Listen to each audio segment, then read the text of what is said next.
All right, hey guys. So I was called to do a book club for Brother Panic's book, The 7 Laws of Dark Power. So this book club is going to be a little bit different because I'm not going to go chapter by chapter. I'm going to go by page numbers because he introduces different concepts in different parts of the chapter, and I really want to dissect this. So like I said, I'm going to be doing the book club based on pages, not on chapters. All right, so boom. The first thing, let's start with the cover. So it looks like he's sitting in front of, he's at a liquor store, it appears, and he's sitting in front of like the Crown Royale. I think that's what it's called, a Crown Royal. And he has a sweater thing that says Pan. He has the symbol right here, and it's purple. And mine, I don't know if this was a drawing that someone did, but I see a purple line right there. I don't know if that's in the picture or if someone drew that, but that all has to be purposeful. And I know like purple usually represents like royalty, and you know the way he's sitting is kind of like, you know, like do some. So yeah, so that's what I got from the intro. From the front. And I'm sure that it could be like dissected more, but that is not what this book club is about. All right. So you see what I mean? Like the introductions he has, or the chapters or whatever, they have like headings in between them. So that's why we're going to do it page by page. But the first words after introduction is, if you ain't about this sugar honey iced tea, you may want to mail me my book back. So I'm just going to be frank. Like if you are easily triggered, if you have social engineering programming, like we're going to get into in the book, like if you are on some just when I move you move type energy, this book is going to make you angry. Okay. And it might offend you. All right. But he's saying here, this book is a guide for all those on the path of self-discovery. And down a little bit further down, he says, you'll find the answer to that what really is God question that you obsess over while you keep a fake face all day to blend in with the dead people who believe in a white man, who believe a white man is in the sky worrying about if they're naughty or nice. So, you know, he's coming off hard and heavy, but if you listen to Brother Panic, it sounds like he talks, so you're not going to be surprised. But if you've never experienced Brother Panic before, it might be like, oh, clench his pearls. And then once you get past that, you're like, oh, this is on some real stuff. So I highlight certain sections. So something that also stuck out to me is no matter how much you read and you accumulate information, it is useless if you can't make a change for the better, first in the physical reality and then in your subconscious. Okay. Then he says that's why he created these classes, and that's why he's teaching them, and he reports getting good results from his teachings. Now, I did not make it to a Brother Panic class, and I actually got this book after he transitioned, but you know, I got it. So, all right, let's see. Then he talks about, I go where spirit takes me, okay? Not I'm going where I think makes sense, or I'm going where society told me to go because this is the path that I'm supposed to take. Like he's connected with his divine source energy that has a map of this reality that can help him get to where he wants to be, okay? And that's what he's trying to say, in my opinion. A true teacher makes teachers, not long-term students. I had to underline that, okay? Because that's some real stuff. There are so many people out here who have students, but they really just have a bunch of followers because they're ego-driven and they want to be able to be like, hey, look, you know, I'm doing this in the community, I'm doing that, and look at me, I'm gonna save you. But really, I just want your money and I want the adoration. So I F with that, you know. A true teacher makes teachers, not students. Yes, that's what I'm talking about. Jim Rohn be on the same stuff too. All right.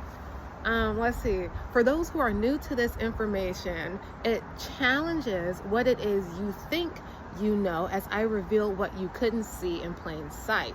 And I like how he pops his stuff. He pops his stuff. He's like, look, I know what I'm doing. I know I'm good at this stuff. I know I have results. You know, I rock with that. That's what's up. That's what's up. Pop your stuff. Pop your stuff. Period. Okay. Let's see. Then he says, revealing things like I always do. And that's on what? Okay, so then he has the 7 laws of dark power. So these are his laws. Number 1, control your mind, control the universe. Number 2, thy kingdom come on earth as it is in heaven. Number 3, everything on earth has a spirit. Number 4, darkness is light and light is darkness. And then you see 4 and 5 connect, okay? Because number 5, ask for one thing and you may get the other. Because if darkness is light and things are really the same thing, if you ask for something, but you are vibrating or something some other way, you're going to get that something, but you're not going to get the result that you want, because 2 things are the same.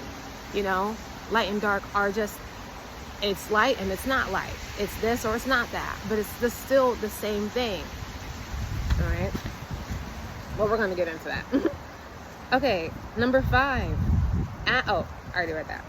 Number 6. What you put in this sugar honey iced tea, you get out of this sugar honey iced tea. All right. Then number 7, every N-word hard, G-E-R, hard, G-G-E-R, actually, you find. There's also a B-word female dog. Okay, so the 7 laws are a guide and a way to keep yourself centered in all your works. Come on with it. Come on with it. All right, and then look at this part. Part 1, welcome to the dark side. Ooh, ooh, ooh, it's gonna be a me ride. And people on my other Brother Panic video were like, when I was just reviewing the book in general, they were on some, oh, you're being so childish. Okay, and I teach children. You know, I'm not talking about y'all. I'm talking about children. I actually teach children. So I take that as a compliment. So if you back here from that video think about, oh, I'm going to comment that she's childish, be my guest, okay? Because the algorithm loves a comment, okay? So keep it up. With that being said, because I was like, you know, just say you like the video. You ain't got to be a hater. Just say you watched enough and you were moved enough to comment. Thank you. Because that's how I took it. Anyway. Let's see. I really like this. So I anticipate that through this book club, I'm going to learn so much and I'm going to evolve. And through this book club, you will also have that experience. So, you know, we can chop it up. I tried to do this on live, but I don't think I have enough subscribers yet or something, because it was like, it didn't work. So I'm just recording it. All right. So now we're in chapter 1, part 1. Your spirit could manage the entirety of your life much better than your everyday intellectual thoughts. So in the next, like soon coming up, he's going to be talking about how there's 2 minds.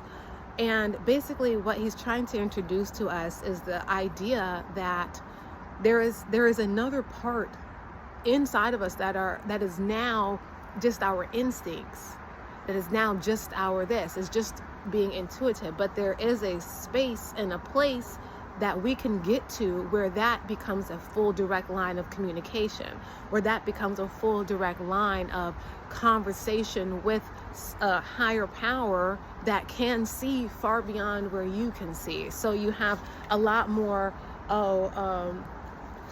you have a little bee came up over here. You have a lot more experiences where you're like, oh, I knew that was going to work out well, or I'm glad I listened, you know, and it starts to become a full conversation space where you can purposefully have those interactions and where they can guide you quicker and faster because you guys are moving together in tandem as one. So, you know, I thought that was great. All right. And then he has like pictures in here, and the comments on the pictures are hilarious. Like, yeah, I just like how he be rocking it. And then he starts to speak on social engineering in the first couple of pages, and basically saying how, I wrote it down here, saying how we have been conditioned to have reactions to things. So we will go out and protest in the street, but still not really make a change because they knew that you were going to do that because they programmed you to do that. So that's what he's saying. Like, we get so caught up in these distractions and this stuff externally that's going on that we're like, okay, well, we're going to go and do this thing, but they programmed you to do that. So we think that we have free will, but we're really doing the will of the hidden master, is what he's saying. Hey, yeah, man, it's some real stuff. And that's another version of a trigger, because if I know that I have to do this thing and then you're going to respond in this predetermined way, then I know that I can control you in that magnitude, because there's likely other ways as well. Maybe if you're someone that if I feed your ego, you'll bend over and do whatever. So, it's just being aware of that. And then he's also speaking on how the characters remain the same in these plays that the mainstream presents to us. The characters remain the same, but the people playing the characters change.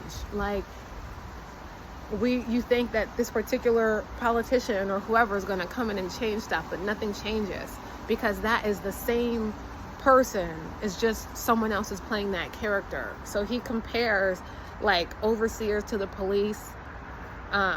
He compares no justice, no peace to Black Lives Matter, Barack Obama to Martin Luther King. So, just getting beyond that and being aware of what's going on, right? So your basic understanding as man is that you should be creating your own reality, not reacting to another man's agenda. And that's how we are slaves and beholden to all of this stuff, because we are reacting to someone else's agenda. All right. Here we go. Let's see. All right. The training and mind control routine would have what we call a sane man demanding that a woman came from one of his ribs. If you don't get emotional about that stupidity, oh Lord, here we go. I can read. If you don't get emotional about the stupidity of that idea and just observe the genius of the white man who have confused the average Negro to believe in such incredible sugar honey iced tea, it is actually astounding. The same Negro who believes that would not in a million years entertain the idea that I could crap a delicious bowl of rabbit stew. But both stories are equally stupid and unreasonable. But because of mind control, the first one is law. He ain't sparing no blades, all right? So see, that's what I'm saying. Like, this is definitely one of them books that there's so many avenues that this goes from. It's just mind-boggling. And I read it before and it was impactful, but I just felt like it was time again to really go deeper into this knowledge. So I'm excited to really just like comb through. And like I said, this is a book club. I'm not trying to read the book to you, okay? Because you need to get the book yourself and see what resonates with you. This is just what I picked out from it, all right? What you should be doing. So basically, instead of being in the agenda of the man, like we're just gonna call it that, instead of being in the agenda of the man, you should be in the focus of yourself, okay? And this is on page 14. You should be doing, what you should be doing is making up in your mind the greatest story ever told, which is starring you as the hero. Period. You are the hero in your own story, okay? Okay, here's another part that stuck out to me on page 16, at the beginning, the top of the page. When you begin to rely on your spirit for answers, you will start to get the answers from your divine mind, higher self. It will give instructions on how to overcome and live beyond the human madness while you still exist in it for a short time you are here. So he's basically saying that, like, humans are going to human. This reality has its things. And though you can wiggle, wiggle, wiggle around that stuff. You know, you can, and maybe he's saying you can, and make the Red Seas part, and so you don't have to experience things. We're gonna get into that. And you see, like, this is another picture. He has a lot of pictures in here. You know, Earth isn't the only reality you have. That's another heading. Like, this is some real stuff. Like I said, you got to get this book so you can comment, like, which parts made you, you know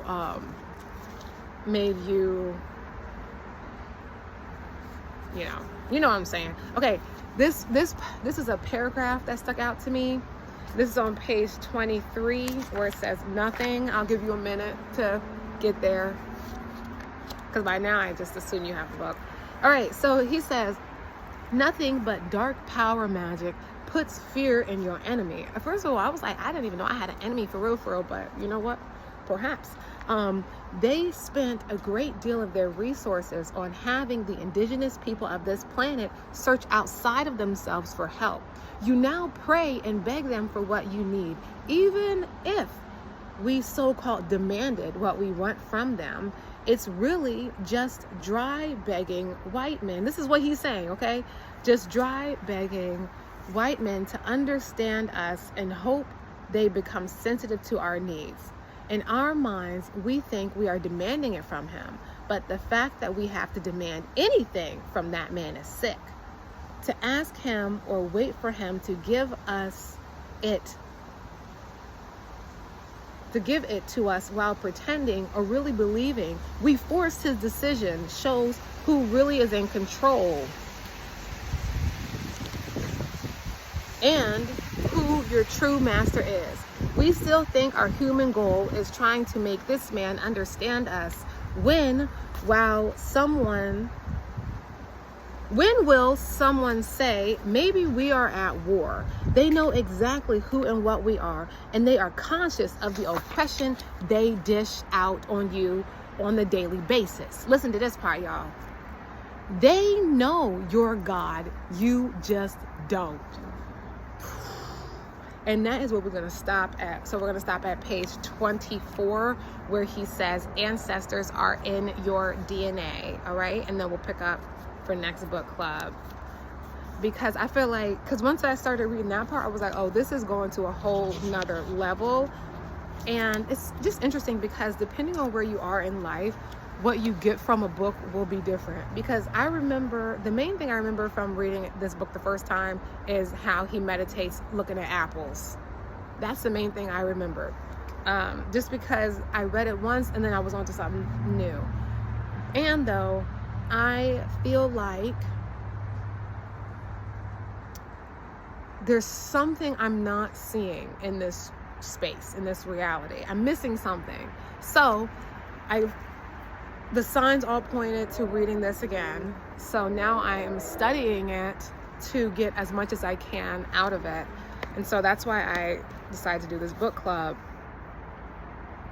So some other notes I had down from that portion was, intelligence versus spirit could be compared to control versus freedom. And he mentions, like turn away from the social programming, like the news and the politics, and just like any place that tells you that the answer of what you need is somewhere else and someone else is going to do it, and perhaps someone's going to come and save you, is probably likely trying to manipulate you, because if they haven't come yet, are they going to come in your lifetime? Is the savior you're waiting for slated to arrive any minute now? Because I even be saying, like, people talk about, oh, this is the Enlightenment period. Sometimes I wonder, is it, or is that programming? Is that just programming so that we believe that that's what it is, so that we don't see the next phase of the plan?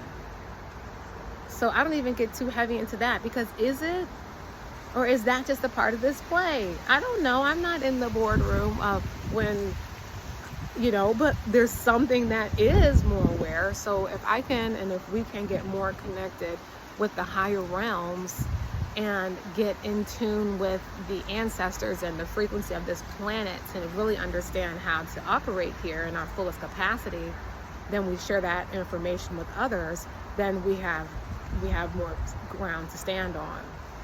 So, you know, that's where I'm coming from. And so far the book, I'm like, okay, this is where we're at. And I found another video of Brother Panic talking about like a whole bunch of books that he recommends.